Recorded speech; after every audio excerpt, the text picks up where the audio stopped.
우리가 지난주 살펴본 것처럼 바울은 이제 아테네에서 너희들이 알지 못하는 신, 그 알지 못하는 신을 믿고 또 제사하는 그러한 것에 대해서 그 알지 못하는 신이 어떤 신인지 내가 알려주겠다고 선포합니다.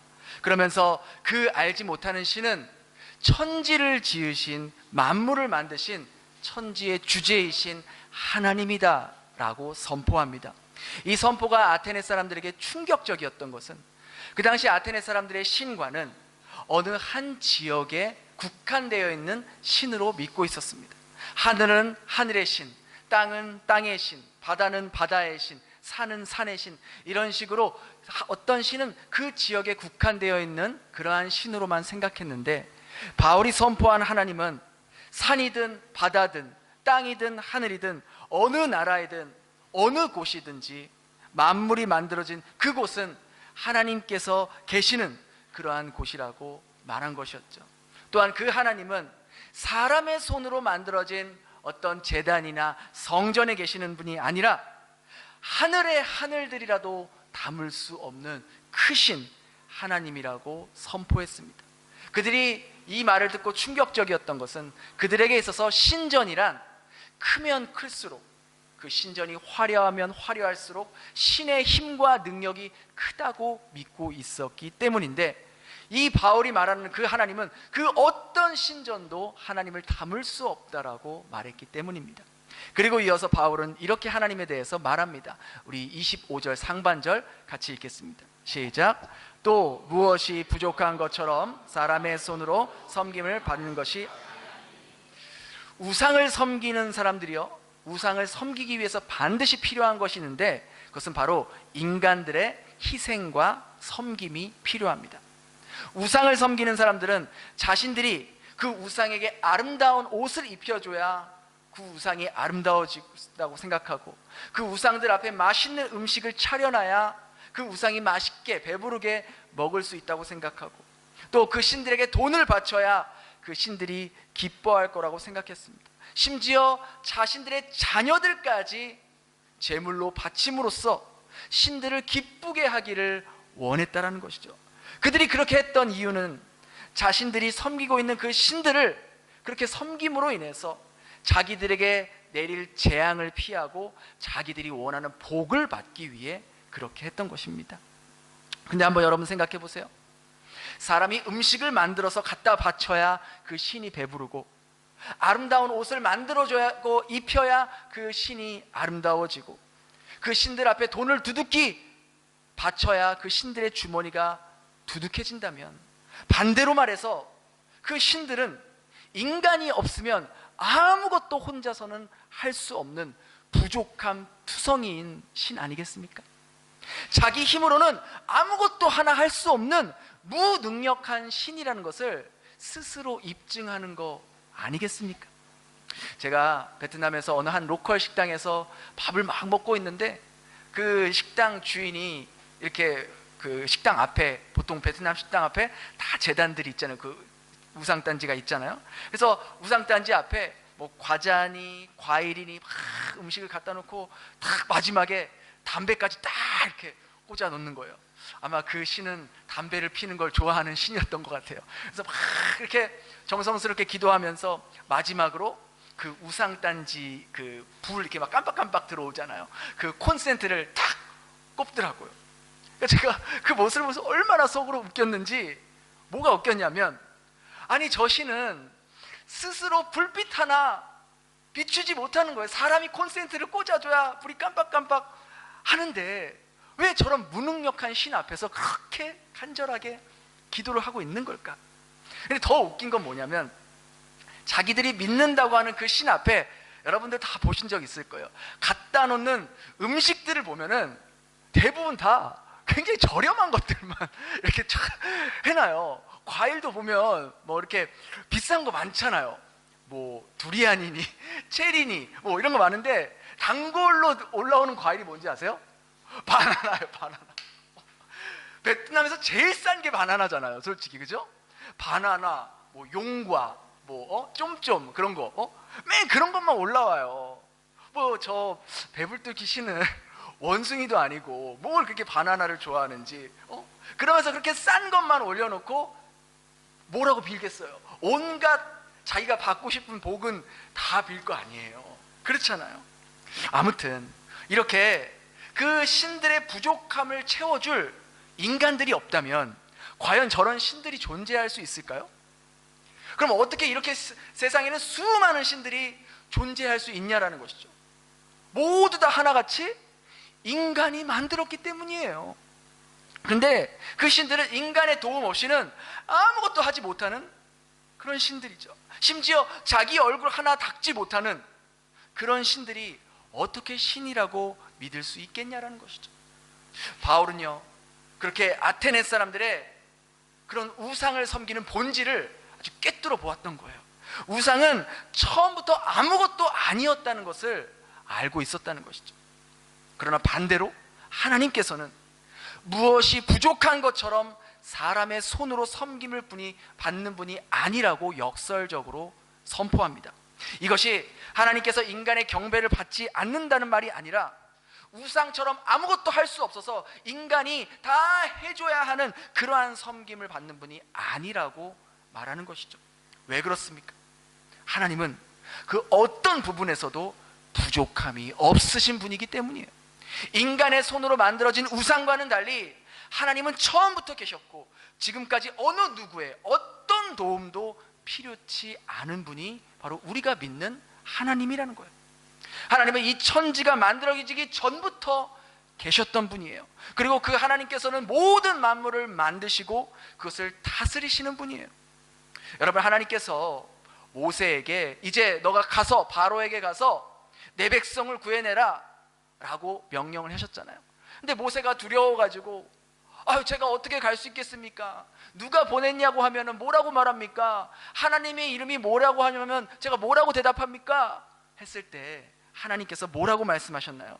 우리 출애굽기 3장 14절 한번 같이 읽어볼까요? 시작. 하나님께서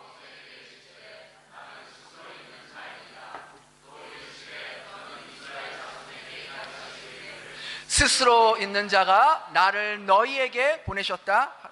하나님께서 모세에게 말씀하십니다. 나는 스스로 있는 자다.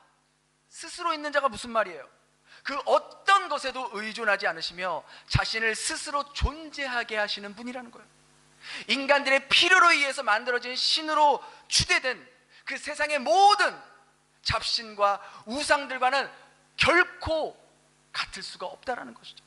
사람들이 섬기고 돌봐주면 존재하고 사람들이 섬기지 않으면 없어지는 그런 우상 같은 존재가 아니라 독자적으로 존재하시는 분이라는 거예요.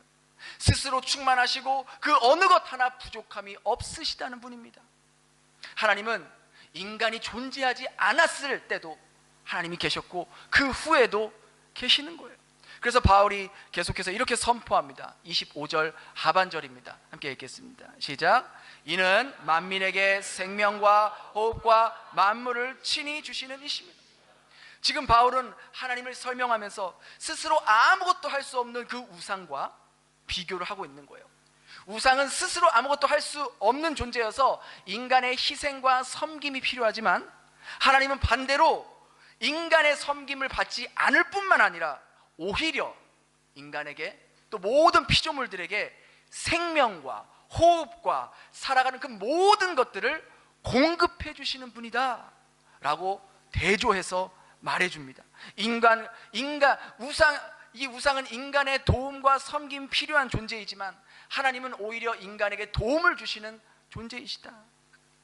이것은 하나님께서 스스로 계시는 분이시기에 당신 스스로 부족함이 없는 정도만 아니라 오히려 모든 것이 충만하기 때문에 자신만 충만하고 자신만 존재하는 것이 아니라 당신께서 만드신 모든 피조물들의 필요를 다 공급해 줄 수 있는 충분성을 지니고 계신 분이다 라고 말씀하고 있는 겁니다. 이것이 바로 하나님께서 인간의 섬김을 받는 분이 아니라 오히려 인간이 절대적으로 하나님을 의지해야 되고 의존해야 하고 그분께 필요한 것을 공급받아야지만 살 수 있는 존재라는 것을 각인시키고 있는 것이죠. 하나님께서 스스로 계신 분이 아니었다면 그리고 모든 만물들에게 필요한 것들을 공급해 주시는 분이 아니었다면 인간은 애당초 존재할 수도 없다라는 것이죠. 우상은 인간의 손에 의해 만들어졌기 때문에 인간의 손에 의해서 사라지기도 하고 존재하기도 하지만, 반대로 인간은 하나님의 손에 의해 만들어졌기 때문에 하나님의 손에 의해 사라지기도 하고 존재할 수도 있다라는 것이죠. 여러분, 우리가 흔히 하나님을 섬긴다라고 말하지 않습니까? 근데 그 말은요, 엄밀히 따지면 잘못된 표현입니다. 하나님은 우리의 섬김을 필요로 하지 않습니다. 아니, 하나님이 뭐가 부족하기에 우리의 섬김을 필요로 하겠습니까? 솔직히 우리들이 하나님을 위해 뭔가를 한다고 하면요, 아마 하나님께서 결사코 말리실 거예요. 우리는 하는 일마다 사고치고 실수하고 제대로 끝까지 하지도 못하잖아요. 하나님이 혼자서 알아서 다 완벽하게 하십니다. 많은 경우 우리의 행동이 오히려 하나님의 역사하신 거, 일하심을 방해할 때가 훨씬 더 많다고요. 하나님께서 뭐가 부족하시겠어요? 하나님이 돈이 부족하신 분입니까? 돈이 부족해서 너희들 헌금해라, 그렇게 말씀하시는 거예요? 천지가 다 하나님 거예요. 우리가 그렇게 갖고 싶어하는 금, 은, 다이아몬드, 인간들이 말하는 최고의 비싼 것들 다 하나님 거예요. 하나님 손에서 나온 거예요. 우리가 그렇게 가치 있는 다이아몬드도요, 하나님 보시기에는 그냥 수많은 돌덩이 저 그냥 널려있는 모래알과 같은 그런 존재밖에 되지 않는다는 거예요. 우리가 그렇게 갖고 싶어하고 귀중하게 여기는 그런 것들, 하나님 보시기엔 먼지와도 같다라는 겁니다. 그러한 측면에서 인간이 아무리 많은 헌금을 한들 하나님 앞에 그 돈의 가치는 아무것도 아닌 거예요. 아무것도 아닌 거예요. 만약 어떤 사람이 많은 헌금을 해야 하나님께서 기뻐하신다고 생각하는 사람이 있다면, 그 사람은 하나님의 부족함을 자신이 채워줘야 하는 우상으로밖에 여기지 않는다는 겁니다. 하나님을 인간들의 돈이나 탐하는 그런 욕심 많은 신으로 모독하는 행위라는 거예요. 모든 것이 하나님 건데 하나님께서 뭐가 부족해서 우리의 주머니 돈을 노리시겠냐고요. 그렇잖아요. 우리의 돈이 없으면 하나님 나라가 확장이 안 됩니까? 하나님의 구원 역사가 멈출까요? 아니요, 결코 그렇지 않습니다. 하나님은 하나님의 충분성과 충만함으로 태초부터 그래왔듯이 하나님의 구원 역사를 하나님이 써내려 가시는 거예요. 하나님은 우리의 도움이나 우리의 섬김 없이도 언제나 충만하시고 부족함이 없으신 분이세요. 그럼에도 불구하고 구약시대 때부터 하나님께서 인간들에게 제사를 요구하시고 제물을 바치게 하시고, 또 오늘날 우리가 아까도 하나님 앞에 헌금을 드렸잖아요. 왜 그러십니까? 부족함이 없으신 하나님께서 왜 인간들에게 제사와 제물을 요구하시고 헌금을 드리게 하시냐는 것이죠. 그렇다면 그 우상과 하나님과 뭐가 차이가 있겠냐는 거예요. 외형적으로 보면 하나님에게나 우상에게 드리는 제사와 제물이 같아 보일 수 있습니다. 그러나 그 둘 사이에는 메울 수 없는 엄청난 간극과 본질의 차이가 있다라는 거예요. 하나님께서 인간들에게 제사와 제물을 요구하신 이유는 하나님이 부족해서 나에게 좀 섬기라고 해서 그렇게 요구하신 것이 아니라 바로 인간들 너희들을 위해서 그렇게 하라고 말씀하신 거예요. 아담의 죄로부터 인해서 전가된 그 원죄로 인해 인류는 죄로 인해 고통을 받게 됩니다. 로마서에 보면 죄의 삭은 뭐라 그래요? 죄의 삭은 사망이다. 죄의 결과는 사망이래요. 여기서 말하는 사망은 그저 우리의 육신의 죽음이 아니라 영원한 죽음, 영원한 형벌, 지옥으로 가는 걸 말하는 거예요. 거룩하신 하나님 앞에 모든 사람은 다 죄인의 모습으로 심판을 받게 되어 있어요. 이 말씀대로라면 모든 인간은 영원한 형벌에서 헤어나올 수가 없습니다. 그러나 인간들을 사랑하시는 그 하나님께서 친히 이 영원한 형벌을 피하도록 다시 한번 그 범죄한 인간들에게 생명과 호흡과 구원의 은혜를 마련해 주시기 위해서 바로 마련한 제도가 바로 이 제사와 제물이라는 거예요. 구약시대에 범죄한 죄인은요, 제사를 드릴 때 자신이 가져온 그 제물에 안수 기도를 하고 자신의 죄를 그 제물에 전가를 합니다. 하나님, 제가 이러한 죄를 지었습니다. 하나님의 법대로라면 저는 이 시간 죽어 마땅합니다. 그러나 하나님의 은혜로 저 대신 저의 죄를 이 제물에게 넘기고 이 제물을 주님께 바칩니다.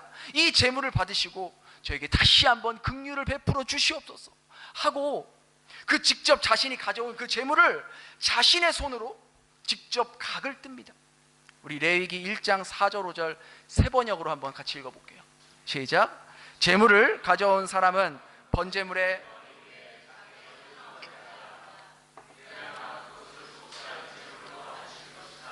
그런 다음에 제물을 가져온 사람은 거기 주 앞에서 그 수송아지를 6절 제물을 가져온 사람이 그 번제물의 가죽을 벗기고 고기를 저며 놓으면, 여러분 생각해 보세요. 상상해 보세요. 혹시 우리 주부 여러분들 혹은 우리 남자분들 혹시 살아있는 닭 한 마리라도 잡아보신 적 있으십니까? 팔딱팔딱 뛰고 있는 생선 잡아본 적 있으세요? 징그러워서 못하잖아요. 근데 죄를 지은 사람은 비둘기나 양이나 소, 팔딱팔딱 살아있는 그 소를 자신의 손으로 직접 죽여야 돼요. 자기 칼로 도려내고 가죽을 벗겨내고 토막을 내야 돼요. 왜 그렇게 하는 줄 아세요? 바로 죄의 심각성을 깨닫게 해주기 위해서예요.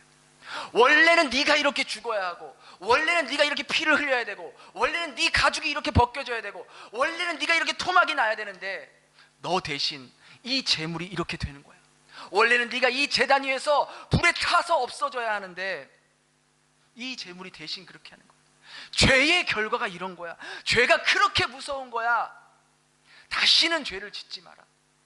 하나님께서 범죄한 사람들에게 시청각으로 보여주면서 죄의 결과에 대해서 말해주고 있는 거예요.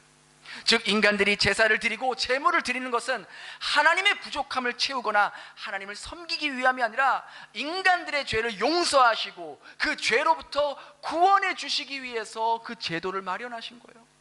하나님은 이처럼 인간이 살아가는 데 필요한 모든 것들을 공급해 주실 뿐만 아니라 죄와 사망으로부터도 구원해 줄 수 있는, 구원을 주시는 그런 분이라는 거예요. 하지만 이 제사와 이 제물의 제도도 인간들에게는 그때뿐이었던 거예요.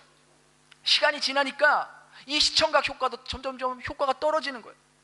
뭐 죄 지으면 무덤덤해지는 거예요. 아 그냥 죄 지었으니까 아유 뭐 양 한 마리 잡지 뭐 비둘기 한 마리 잡지 뭐 소 한 마리 잡지 뭐. 여러분 오늘날도 그러지 않습니까?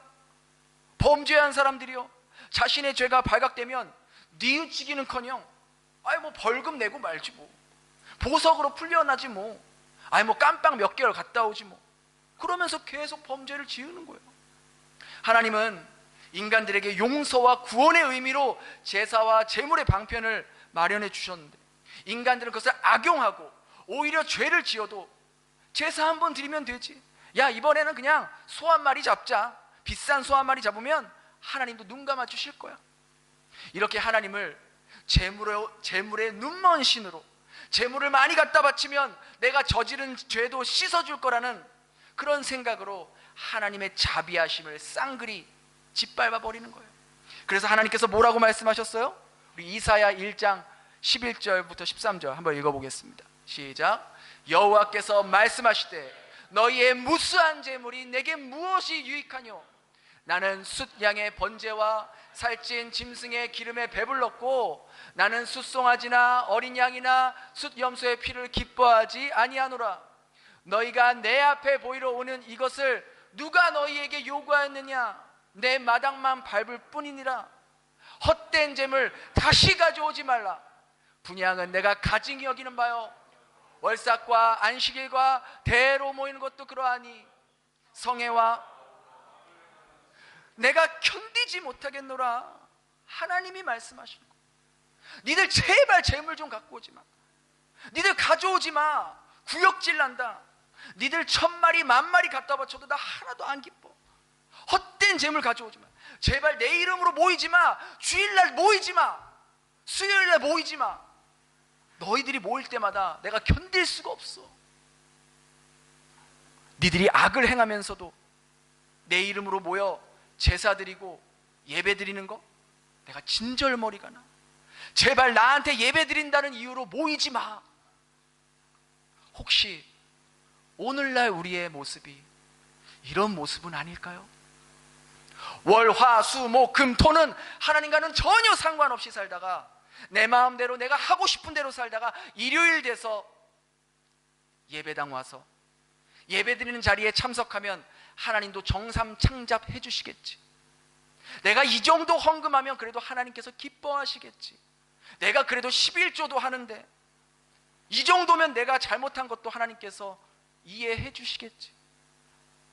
내가 불법적인 방법으로 하나님 보시기에 합당하지 않은 모습으로 탈세하거나 다른 사람을 속이거나 내가 다른 사람에게 마땅히 줘야 하는 것을 주지 않고 그렇게 해서 얻은 돈을 가지고 하나님 앞에 얼마나 많은 헌금을 한들 하나님께서 그걸 기쁘게 받으시겠습니까? 하나님 뭐라고 말씀하세요? 제발 그런 것 좀 가져오지 마. 내가 가증이 여긴다. 구역질이 난다. 넌 내가 돈이 없는 거지로 보이니? 내가 너희한테 언제 돈 달라고 했니? 보기도 싫어. 그렇게 말씀하시는 거예요. 여러분이 탈세하지 않고 법을 위반하지 않고 다른 사람에게 마땅히 줘야 할 것을 다 주면서 정직하게 올바르게 일을 했기 때문에 여러분에게 수익이 별로 돌아오지 않을 수 있어요.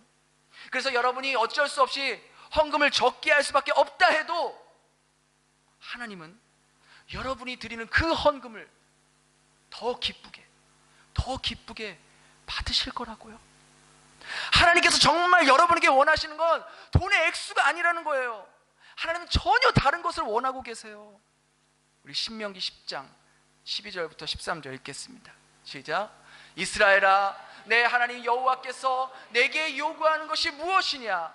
곧 내 하나님을 경외하며 그의 모든 도를 행하고 그를 사랑하며 마음을 다하고 뜻을 다하여 내 하나님 여호와를 섬기고 내가 오늘 내 행복을 위하여 내게 명하는 규례를 지킬 것이 아니냐. 하나님이 여러분에게 정말 원하시는 것은 여러분이 하나님을 경외하고 하나님 말씀을 생각하며 월, 화, 수, 목, 금, 토, 일 여러분의 일터에서 여러분의 가정에서 여러분이 만나는 사람들과의 그 관계에서 하나님을 기억하며 하나님이 지금 내 삶을 보고 계심을 인정하며 살아가라는 거예요. 왜요? 왜 그렇게 살아가래요? 그렇게 살아가면 하나님께 득이 돼서 그렇게 살아가래요? 아니에요. 18절에 13절에 보는 것처럼 저와 여러분의 행복한 삶을 위해서 너의 행복을 위해 그렇게 살아야 한다. 그게 진짜 여러분이 행복하게 사는 거예요. 돈을 많이 모아서 여러분이 행복한 게 아닙니다. 여러분이 집이 몇 채가 있다고 행복한 게 아니에요.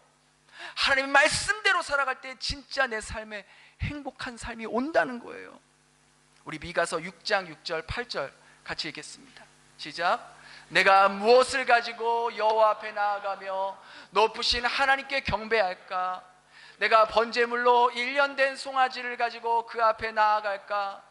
여호와께서는 천천의 수량이나 만만의 강물 같은 기름을 기뻐하실까? 내 허물을 위하여 내 맏아들을 내 영혼의 죄로 말미암아 내 몸에 열매를 드릴까? 사람아, 주께서 선한 것이 무엇임을 내게 보이셨나니 여호와께서 내게 구하시는 것은 오직 정의를 행하며 인자를 사랑하며 겸손하게 내 하나님과 함께 행하는 것이 아니냐. 여러분, 정말 하나님의 진심이 느껴지시나요? 정말 하나님이 여러분에게 원하시는 것이 무엇인지 느껴지시나요? 하나님께서 가장 기뻐하시는 것은 수많은 재물을 갖다 바치는 것도 아니고 한 번도 빠지지 않고 주일 성수하는 것도 아니에요. 바로 여러분들이 일상에서 하나님을 하나님으로 인정하고 나는 진정 영원한 형벌을 받을 수밖에 없는 그런 죄인인데 그런 내가 하나님께 얼마나 큰 은혜를 받은 사람인가.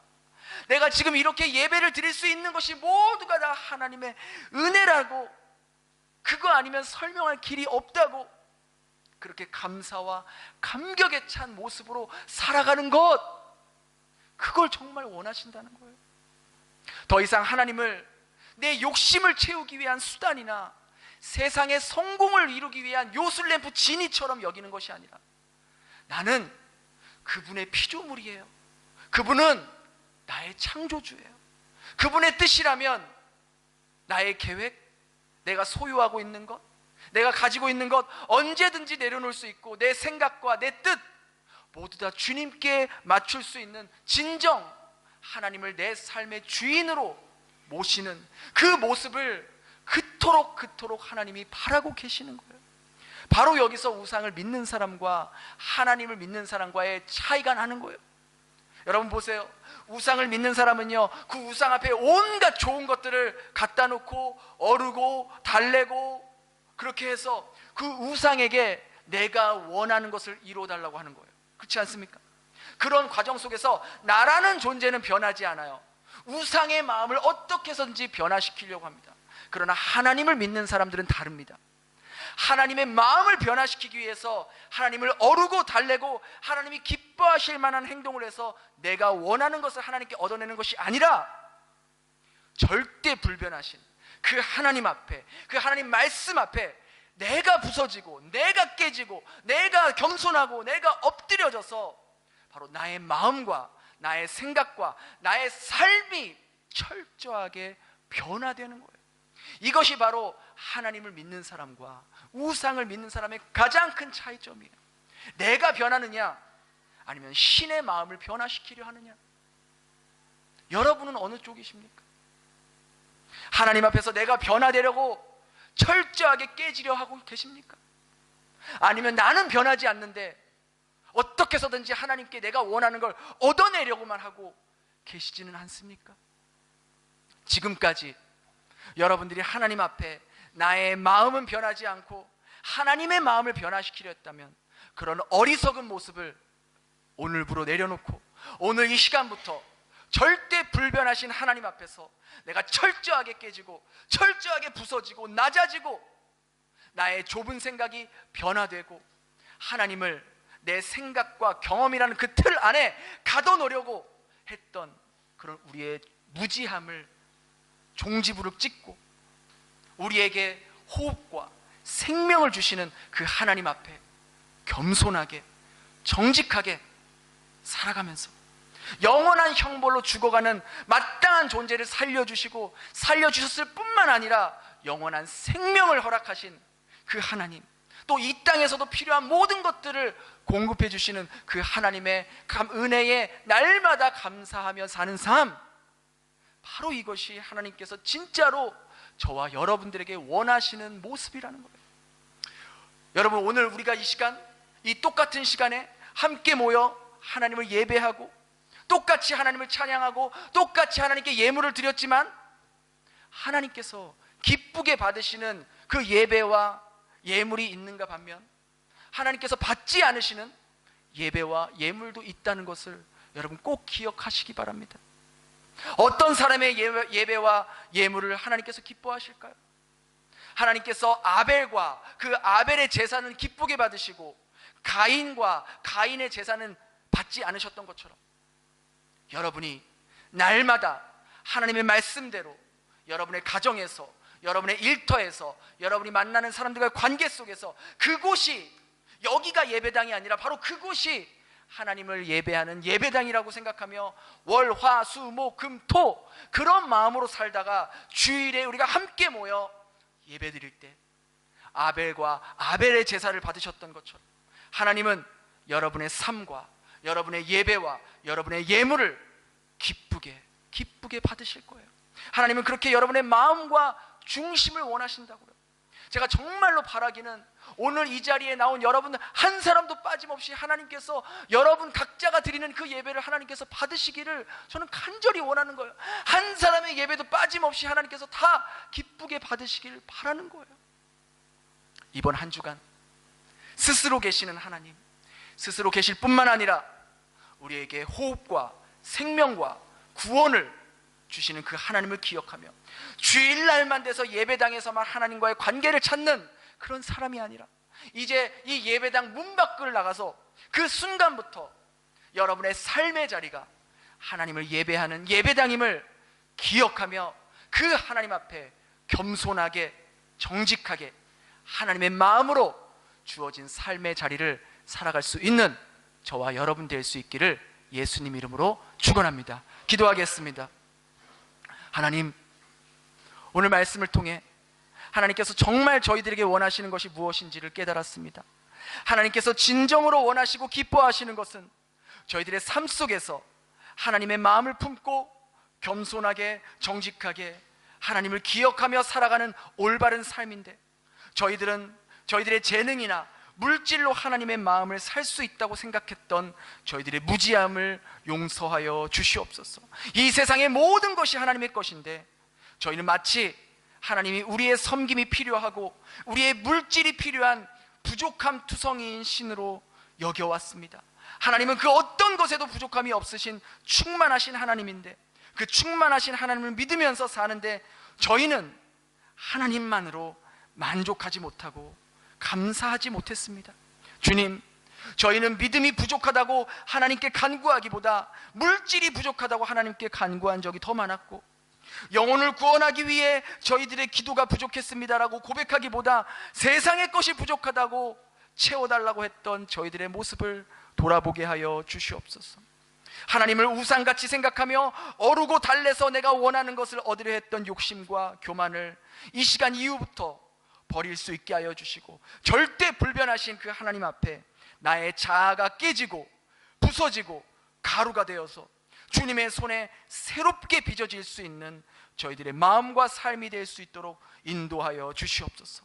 이번 한 주간 주님께서 허락하신 삶의 자리에서 주님의 마음으로 주님의 말씀을 기억하며 주님과 동행하는 삶을 살아갈 수 있도록 인도하여 주시옵소서. 예수님 이름으로 기도드렸습니다. 아멘.